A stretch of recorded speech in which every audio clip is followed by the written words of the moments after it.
Hello and a very warm welcome to a brand new edition of To The Point with me, Frank Pereira. On the show this week, we have a very special guest with us, eminent jurist, a person who's also won the Padma Vibhushan and a former Attorney General of India, Mr. Soli Sorabjee. Welcome to the show, sir.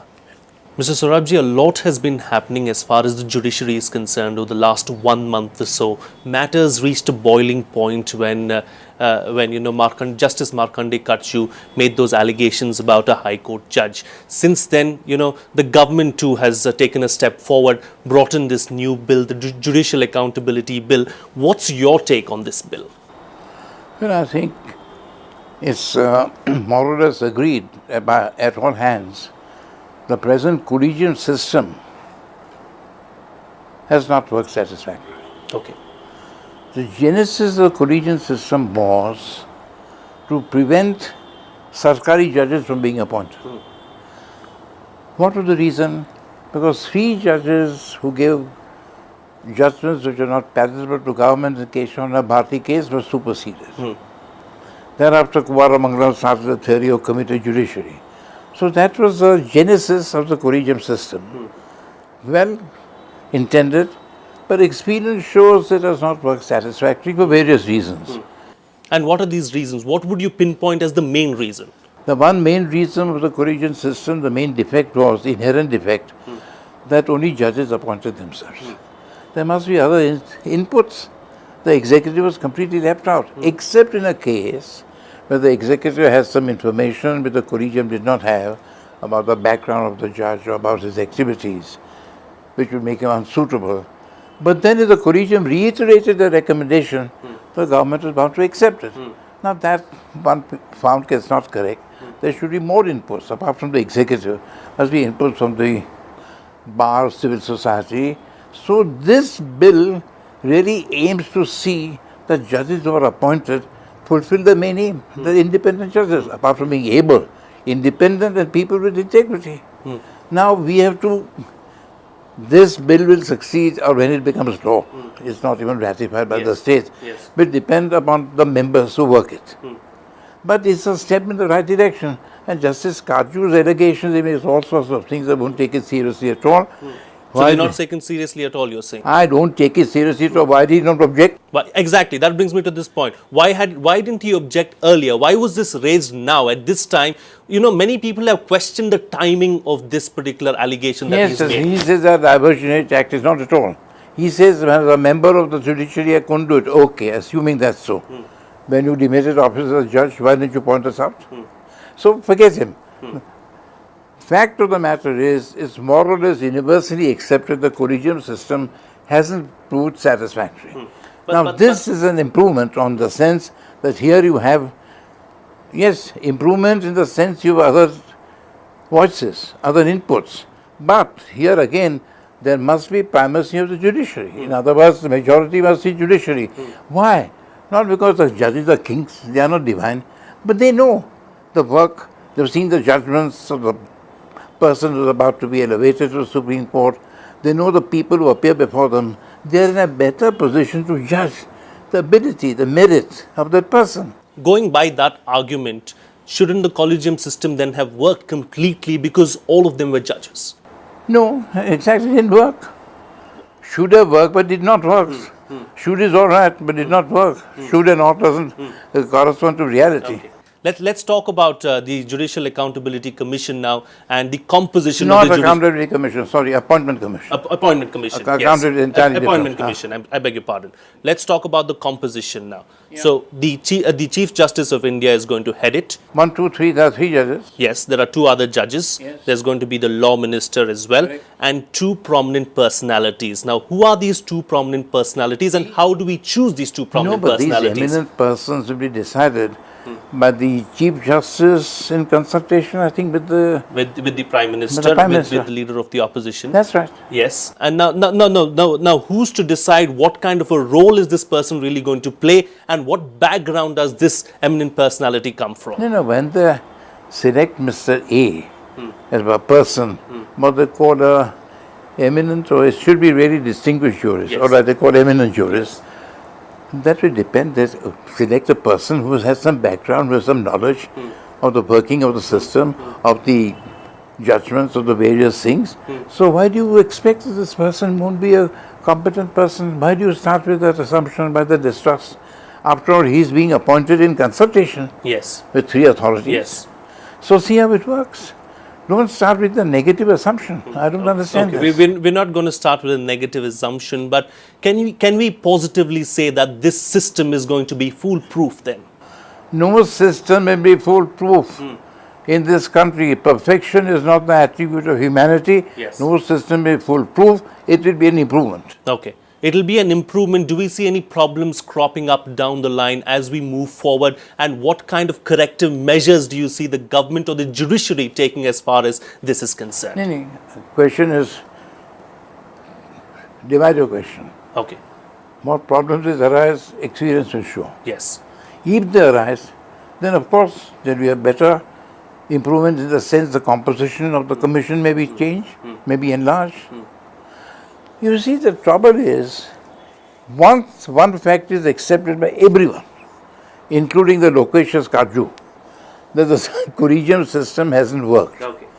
Question is, what do you replace it with? Judicial this commission, appointments commission. Appointments commission, But yes. there I am saying, even there, the judiciary must have an edge.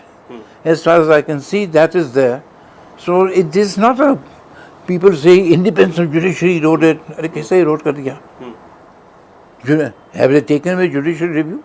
Idea is this is an effort to see judges are appointed who are better than those appointed by the collegium in the sense ability, experience, integrity, and also if this commission will be a full-time commission, mind you. It has its own staff. It is important. Yes. So it will go through it. You can't decide this over a cup of coffee or tea. So to that extent, I think it's an experiment. And it's well worth trying. I don't see it as such a threat to the independence of the judiciary when the whole effort is to have more able and more competent judges. Okay. At this juncture now, I'm going to quote something that the Chief Justice of India, in fact, has come out and said. Now, he has defended the existing collegium system. He has said, and I quote, "If the collegium has failed, then everybody has failed. All judges today were appointed by the collegium." What do you have to say about that? That's a statement, rhetorical statement, okay. Okay. So What am I to say? He's are frank. you He's very saying- frank. So are you saying the collegium system then has not brought out any good judges? It can't be. It's a general statement. Of course, many of the judges who are here are top class. They came because of the collegium system. I'm not saying some are also, dubious judges. The idea is we have to be careful. Look, even if an able lawyer or an able judge is not appointed, it's unfortunate. Yes.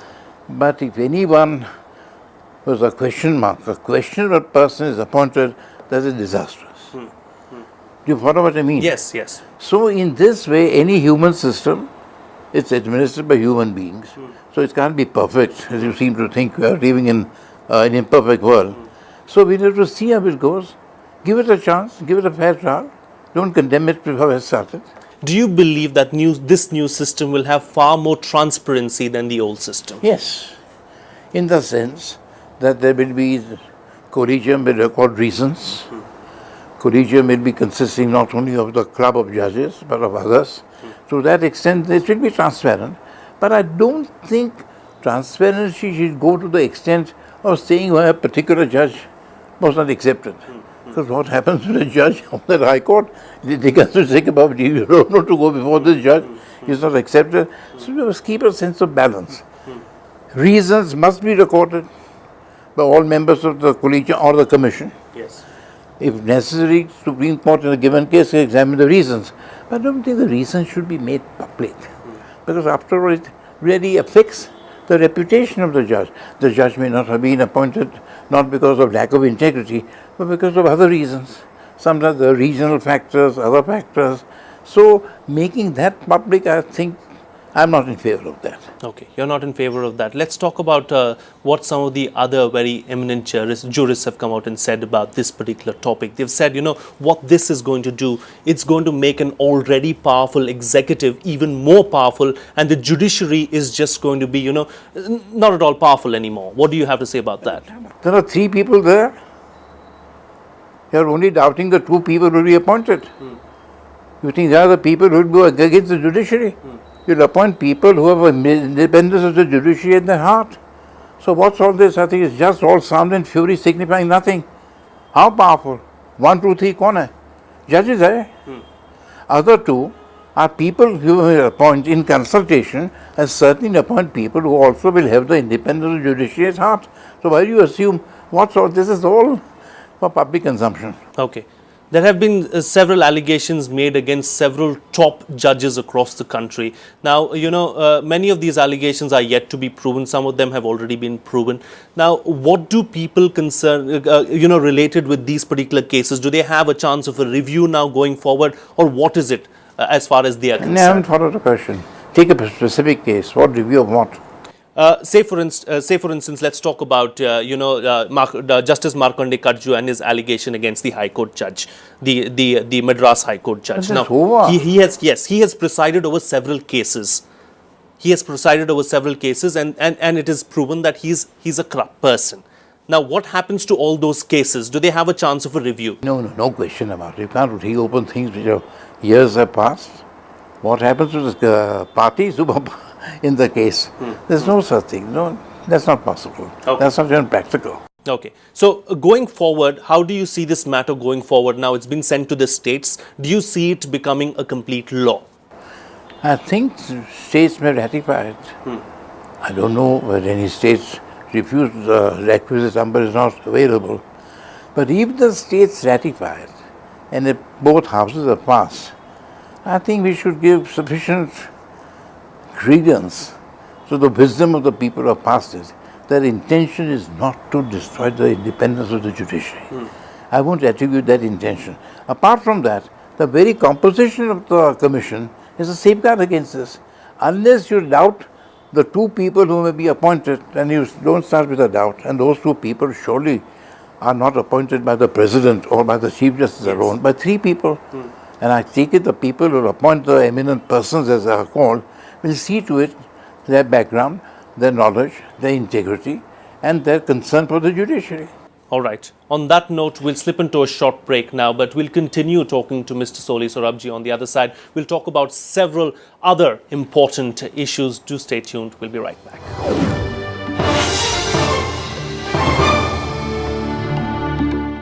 Welcome back. You're watching Rajya Sabha Television in conversation with the eminent jurist, Mr. Soli Sorabjee. Mr. Sorabjee, let's talk about the leader of the opposition in the Lok Sabha now. That issue also has seen a heated debate both in Parliament and outside Parliament as well. This issue was also taken up by the Supreme Court, and a bench headed by the Chief Justice of India has asked the government really to find a fix as soon as possible. Is it right for the Supreme Court to interfere in such matters?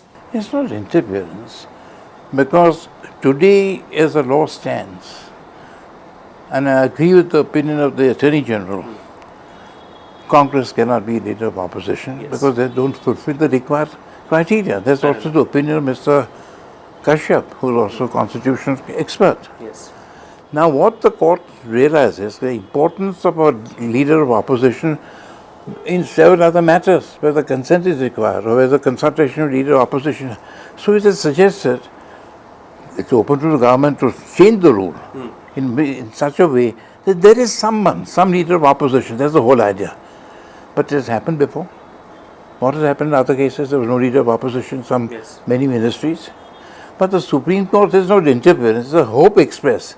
They do that in the larger interest, that the leader of opposition is also there, because in the absence of a leader of opposition, there are so many other statutory posts which may not be difficult to have filled up because absence of leader of opposition.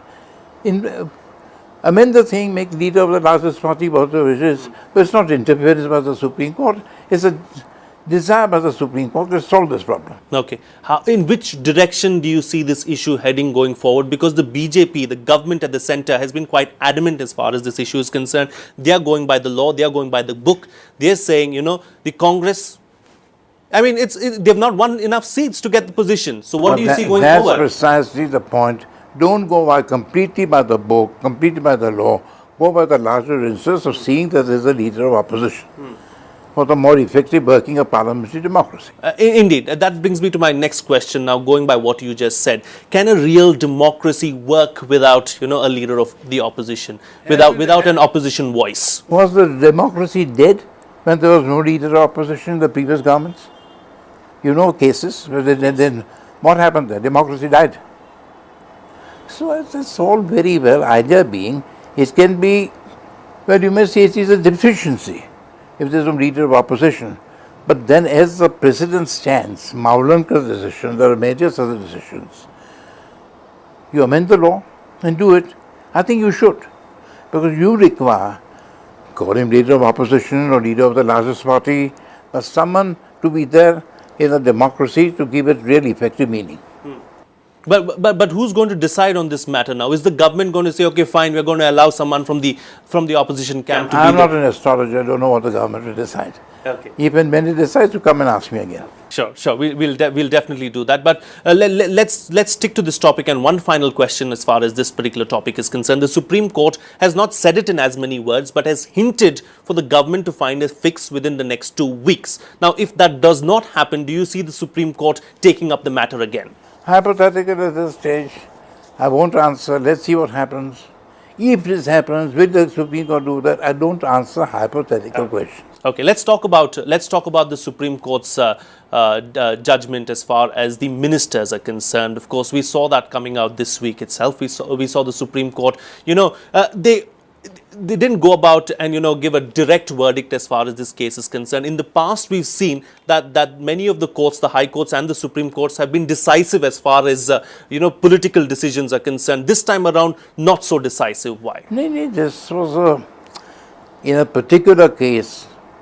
You can have a decision. Suppose a person is proved to be an insolvent, or suppose has incurred disqualification which makes him a member of parliament and a minister. It's a different case. Here the Supreme Court didn't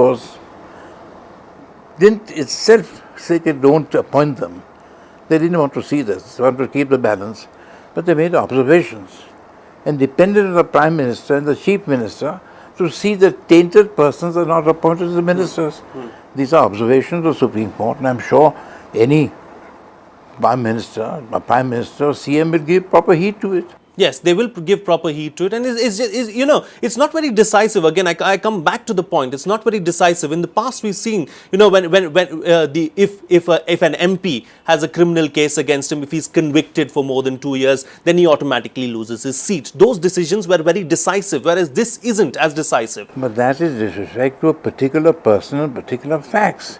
You can't give a general decision of this nature. And if they've done it, you're the first one to say, Dick, court is interfering. You're the first person to say that. So the court has done, it's a very pragmatic thing. They've expressed their views, and I'm sure the authorities concerned will take into account the observations of the court. Let's take a look now, finally, of course, before we let you go, Mr. Sorabjee, about some of the larger issues. Over the last couple of years, we've seen that the faith, or the common man's faith in the judiciary, has diminished. And I'm sure that you would also agree with that fact. How do you see the judiciary reimposing that faith in the common man? Today, when any commissioner of inquiry is to be appointed, the common man, the people will say, we want a judge. Yes. Sitting or retired. So that's your answer to whether faith has been eroded. Yes, to some effect, the image has been a little bit blurred, if I may say. That's mainly on account of the media also, highlighting small issues. So and we are making also them to into, blame, you say? Not blame, but there's a genuine impression. I'm not blaming you, but to say generally that the public has lost confidence in the judiciary is not correct, because I'm giving you an instance. Any commission of inquiry is to be appointed in a matter of national importance. The public will say, whom do they want? A minister? Do they want a secretary? They say, we want a judge. So despite that, they still have faith in the impartiality and neutrality of a judge, and that is borne out of the fact that judges held commissions of inquiry. If you suggest no commission of inquiry will be headed by some executive member, there will be a public outcry. What will they show? That they still, despite the deficiencies, despite the defects of the judiciary, occasional lapses on part of some judges, the faith of the public is rightly there in the institution of the judiciary. And it should be so, whatever the media may say, whatever Justice Kaju may say. And let's talk about some of the other core issues that have been dogging the judiciary for a long time now, as far as the entire country is concerned. Several cases continue to remain pending, right from the lower courts to the Supreme Court. This issue has been, several people have tried to address this issue, several judges have tried to address this issue, several law ministers have tried to address this issue, but failed. When is this issue really going to be resolved? What needs to be done to ensure that, we see some of these cases being fast-tracked? There are a number of causes for this. Sometimes what happened in the trial court, the public prosecutors are not present. Sometimes the judges don't take it seriously. This is a topic by itself. I can't give an answer there. Yes. But I tell you one thing. It's horrible for a person to be behind bars because he can't afford bail for a period longer than the punishment he would receive upon conviction. That has to be received, and to my mind, this should be the topmost priority of the government. Because this is absolutely, horrific. The man is in jail. Suppose he says, sorry, plead guilty, 2 years punishment. But he's in jail for more than 2 years or 5 years. Yes. But a number of causes for which you require a separate discussion. Yes, indeed. Maybe we'll have a discussion sometime in the future with Mr. Sorabjee on that particular topic. But before I let you go, one final question that has been on my mind is about the repealing and amending bill. We've seen 36 laws being repealed by this particular government. Some of the laws, of course, date back to 1897 and very obsolete laws. So what's your problem with that? No. My question is, how come these laws were not repealed earlier? Why is it that this government came and suddenly repealed these 36? No. Arun Shori also had done that exercise. Yes. And suppose it was not done earlier. That's it on this edition of To The Point. I'd like to thank my guest at this point in time, Mr. Soli Sorabjee. Thank you so much, sir, for joining us on the show and sharing your views on several of those topics. Thank you so much for watching as well. Stay tuned for much more on the other side of this short break.